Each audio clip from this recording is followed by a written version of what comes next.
I've worked with Pierre and Max before, obviously on Two Witches. So I knew going in, when I read the script, I was like, this is intense. Yeah. This is a lot.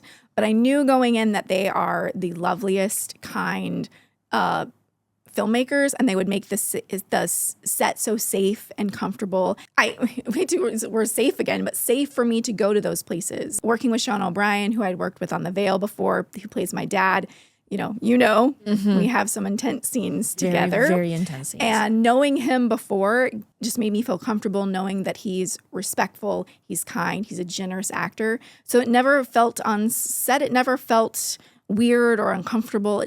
It's hard to say you have fun doing those kind of scenes because it's not necessarily fun in the moment, but it's rewarding afterwards because they set up a really collaborative set where, if you need another take, ask and they'll give me another take.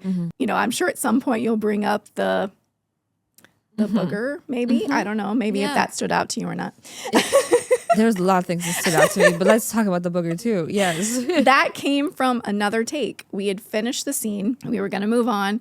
And I said to Pierre, I think I need one more. I think I would like one more try at this scene. Yeah. And he said in interviews, he's like, we're running behind, but he's like, I'm going to give it to her.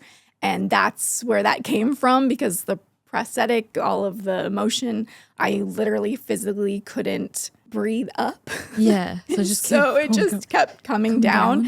And as soon as he called cut, he's like, that's the take. And I'm like, of course. Of course it was this gross, nasty, but aren't you glad? So glad. And you couldn't even plan something like that. And that's what they create is that magic for it to happen. And it's a small independent movie. So it feels like you would feel rushed and hurried and like there's no time. But for whatever reason, they always make me feel like there's plenty.